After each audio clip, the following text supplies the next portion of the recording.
masaya dahil sa maganda at maaliwalas na panahon. Springtime na nga! Maraming pamilya ang lumabas at namasyal sa zoo. At masaya nilang pinagmasdan ang mga halaman at mga bulaklak sa paligid.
Maghabol man tayo, hindi na sila may babalik.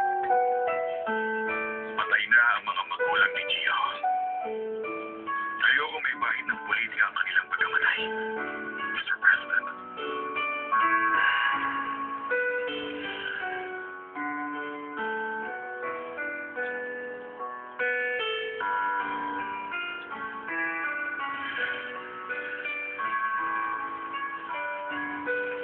Hindi ako natakot na manindigan kung ano ang tama. Pero nalaman ko rin. Nagiging arrogante na pala ako. Natakot kasi ako.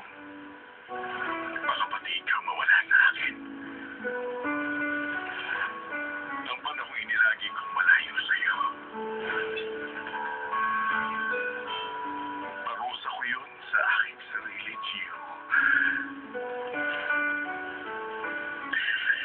At isipin na lang na kinarga mo ang isang kasalanang hindi mo alam. Sa matagal na panahon, wala na akong dapat pagsisihan sa buhay. Pwede bang ikaw nang bahala sa foundation at sa clinic? Yun ang pangarap ng mga magulang mo. Ang manggamot ng mga pasyente sa musika at gamot. Hindi ba ako ready, Grandpa?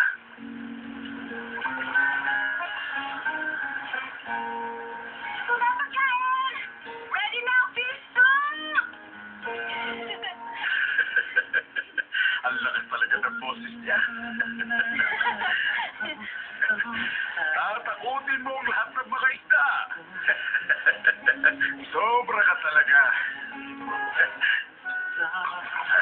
Luto na ba? Opo, heto. Ako nga. Yan. Taran!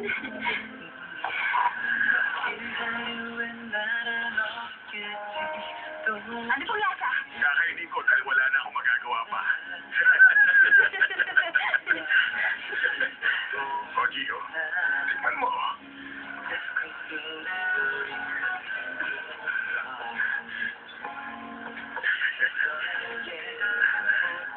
Sulat din ang lasa sa timpla ng mami mo.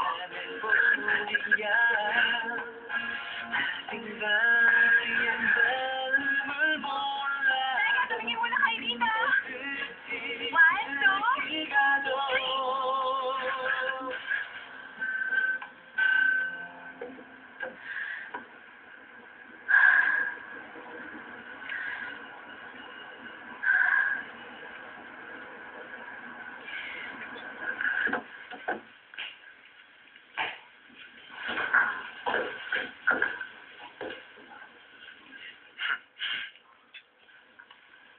Meron akong good news at bad news. Ano lang gusto mong mauna?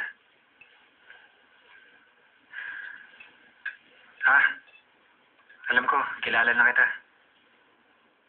Bad news muna? Hindi na ako pwedeng gumawa ng mga jar tulad ng dati.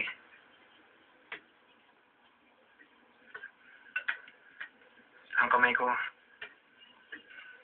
I don't know if I still have the touch. Baka makawala na. Hindi.